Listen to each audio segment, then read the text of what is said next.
All right, it's what we've all been waiting for. The origin of Ghost Rider on Marvel's Agents of S.H.I.E.L.D. Season 4, Episode 6, The Good Samaritan.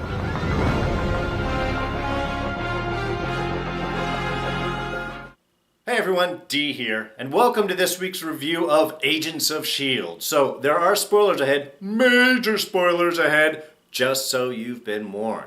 Alright, so, what we have all been waiting for all season, we get the origin of how Robbie Reyes became Ghost Rider. And while it's mostly what we've been thinking, what's been implied, a little bit extra to that story. So, let's start off back in the day. And first off, I have to say that I love the fact that they dated it that way, as just back in the day. Nothing specific, it's just how we always tell stories. Remember back in the day, and then we get to do this. So anyway, I thought that was beautiful.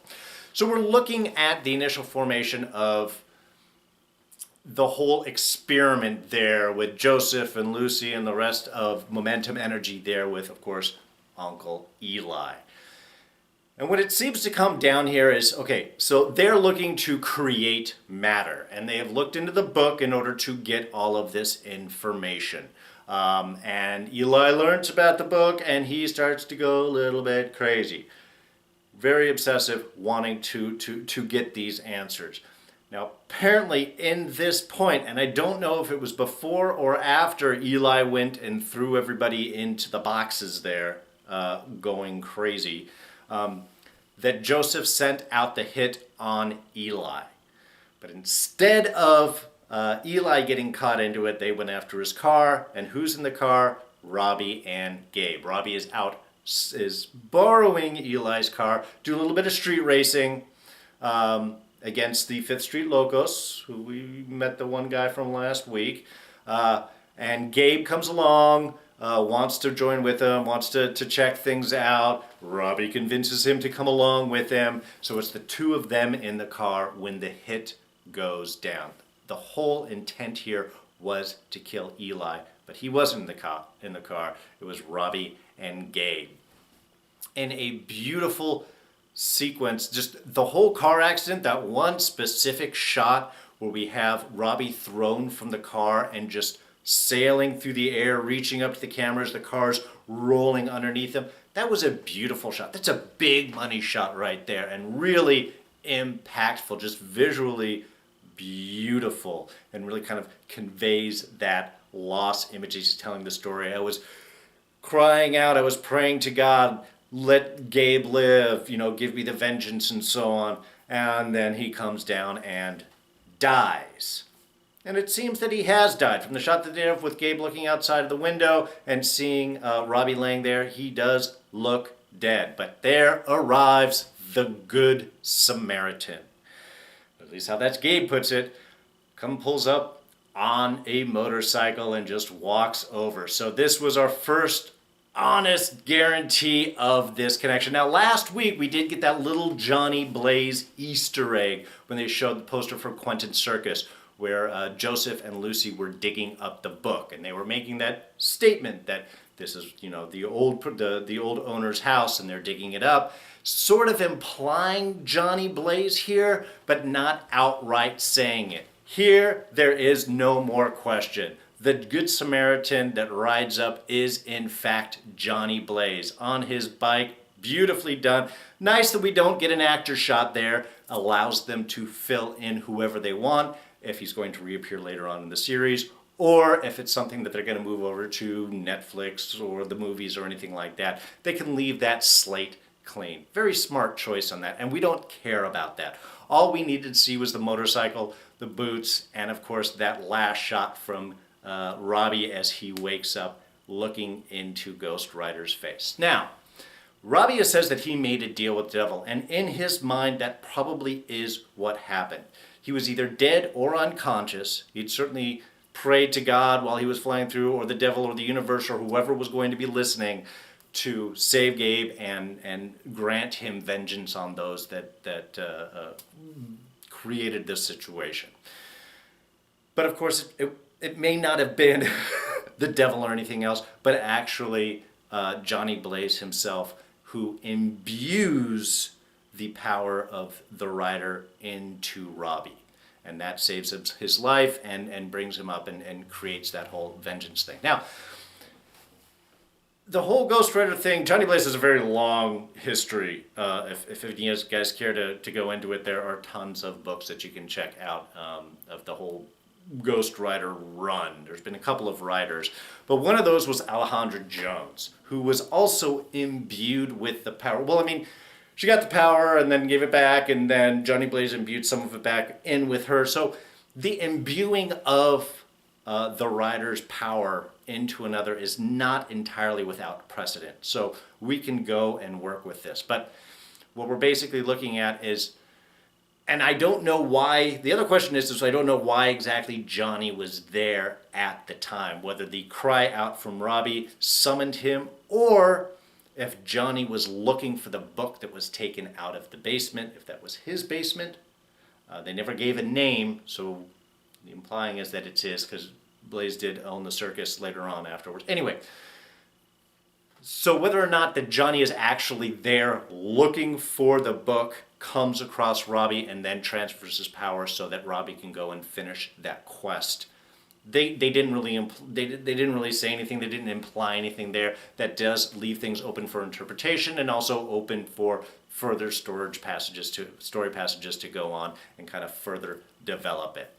However, the main point here is that the hit on Robbie and Gabe was not meant for them. It was meant for Eli from Joseph, because Eli was either getting overly possessive about looking for the book, or this is actually after he kind of snaps and puts Lucy and the rest of the Momentum Energy team into the little boxes, and this is Joseph trying to fight back against him, strike him down and out of the way, a form of revenge.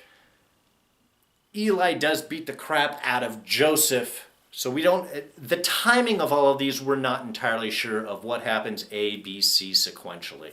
Regardless, this is the sequence of events. Johnny Blaze comes, imbues Robbie with the rider, and sends him off to claim vengeance. So the rest of the episode really deals, of course, with the pursuit of Lucy, trying to stop her, get the book, and save Eli, though obviously that didn't go exactly quite as well. But a lot of this pursuit is, of course, really inhibited by Director Mace, who I am starting to get tired of.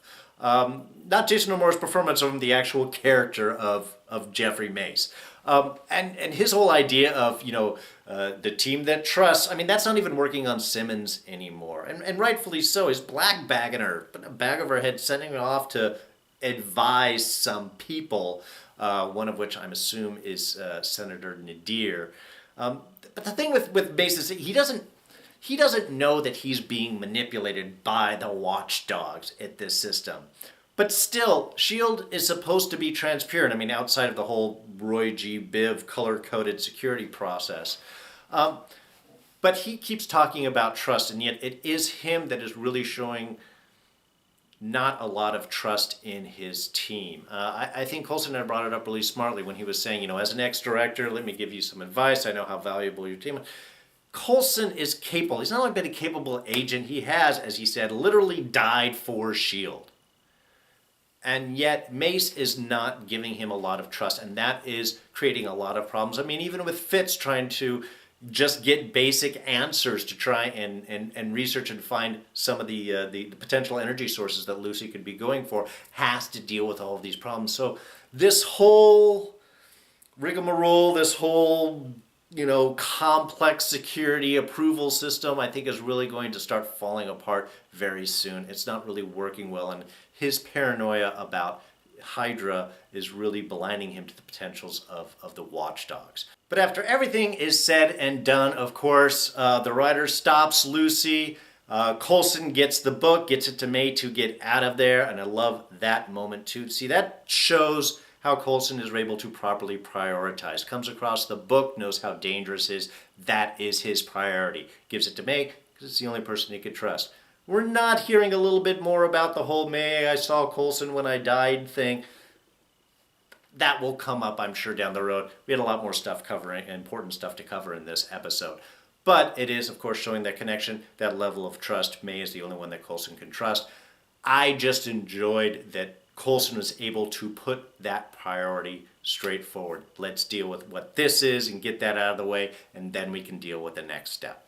The next step, of course, was trying to save Eli, who ends up being the cause for all of this. His obsession with the book got all of the Momentum team stuck inside the energy boxes. He beat up Joseph, not as revenge for what Joseph had done to the rest of the team, but in order to try and get the book. Joseph, a little tougher than Eli had expected, did not reveal the location of the book, had to spend a few years in prison and wait for Lucy to save him in order to get that info. But at the very end, he gets in the machine, ignites it, and boom, he steps out with that ability to create matter, which was what Joseph was going for in the very beginning. Now Eli has that power himself. One thing we don't know at the very end of the episode, of course, is what happened to Fitz and Coulson. When that energy wave went out, we know that it hit them, we know that it intersected with them, but when Eli steps out, we don't see Coulson. Is he down on the ground? Is he unconscious? We don't know. Same with Fitz. So we've got a couple of mysteries coming up forward. However, we do have Eli now with some incredible powers, and the rest of the S.H.I.E.L.D. team are going to be scrambling to try and catch up and figure out what the next step is. And now that Robbie is going to have to go after his uncle, that's going to create some additional problems right there. All right, just a couple quick things. Not a lot of Gabe in this episode, but a little bit. We do get to show a little bit of his past, his intelligence, how he's pursuing things. I like the little conversation between him and Robbie and how Gabe was trying to encourage Robbie to go back to school. So obviously there's a lot more to Robbie than we see as well. Intelligence seems to run in the family. Uncle Eli has it.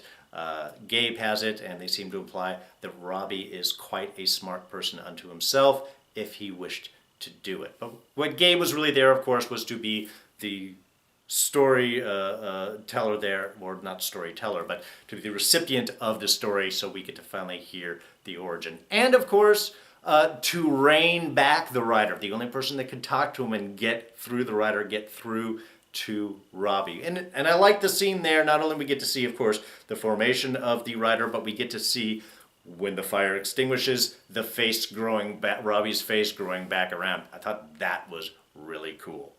But also with this fight, I do have one question. What the heck happened to those two security guys? When Robbie busted out of containment, they fired a couple shots at him, and then, of course, Robbie went right for Mace, because he wasn't going after Eli. Mace is not very smart sometimes.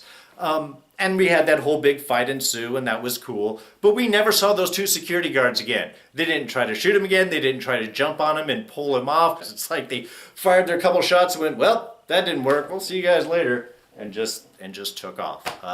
I don't know what happened to him. Anyway, I thought that was a little weak. And who doesn't like a good Star Wars argument? Coulson's already thrown that out a couple of times. I did like that little interaction with him and Mace. And of course, Disney owns Marvel and owns Star Wars, so they can get away with all of this. I also like the little Fox News quip that Coulson said in the discussion with Mace. I don't know. Thought it was appropriate. I enjoyed it. And I know all of you caught Isodyne Energy. That little mention there was beautiful. Of course, Isodyne was back from Agent Carter Season 2, and that was the company that Whitney Frost was with dealing with zero-point energy or dark force, as it was called. Anyway, just a nice reference back there, and of course to Roxxon, which after Whitney's demise at the end of Season 2 of Agent Carter, took over Isodyne, owns all of their company, and ends up being the dark force behind all of this. Sorry, I shouldn't have said that. But anyway, I just thought that was a nice reference. Of course, always maintaining a lot of that Marvel continuity here. So we get that flashback back to the 50s here, and that's where Roxxon took over, and of course, controlling all of their energy fields and supporting the momentum energy research, which would make sense considering their connection with the Dark Force. So anyway, just a wonderful little Easter egg connection right there. I think all of us appreciate it. All right, so I think that is going to wrap us up for this week. We are, like I said, left in a bit of a pickle. We've got Eli loose. He's got some amazing new powers. We don't know what happened to Fitz and Coulson, but the rest of the team are going to have to scramble to try and catch up, see what to do next, and of course, Robbie is going to have to face down his uncle. Now, next week, we're going to have, the next episode isn't for 2 weeks because next week is the U.S. general election. So if you are a U.S. citizen and you're watching all of this, please be sure to vote next week. I know it's been a crazy political drama over the past year and a half. But voting is your right. Even if you have questions about the presidential candidates, there are a large number of candidates on your ballot. A lot of people down, a lot of local races. Those really do need your vote. They need your voice. Whatever party you subscribe to, please contribute. Be part of the process. This is what America is all about. If you're one of our international viewers, well, we're still off next week, but just pray that we all don't blow ourselves up here. I know it's been crazy, but it will be done soon, and then hopefully we can just all move on. Also, in just a couple of days, Thursday night is preview, and then Doctor Strange opens on Friday, also here in the States. Those of you in England that opened up last week, Ichi, Dan, Teresa, thank you so much for your words. I am very excited about that, and thank you also for not spoiling that for me. I really, really appreciate that. I've been trying to avoid commercials going into these past couple of weeks because I don't want to get any spoilers. I'm really looking forward to seeing this. So I'm catching it Thursday night. I'm seeing the 3D showing, so I will throw a review out afterwards. Hopefully will be out on Friday. Probably have some spoilers into it, so don't watch it until you have seen the movie. I'm looking forward to it. Anyway, if you did enjoy this review, go ahead and hit that like button down there. You can hit the subscribe button right over here. Come back every week. Thoughts, comments, ideas? Did you enjoy the reveal? Was there something else that you were expecting? Do you have some thoughts on what Johnny Blaze was doing there in LA and catching up with Eli? Go ahead and throw those down in the comments section below. You can always catch me on Twitter and Instagram. I'm at Darren Jakes.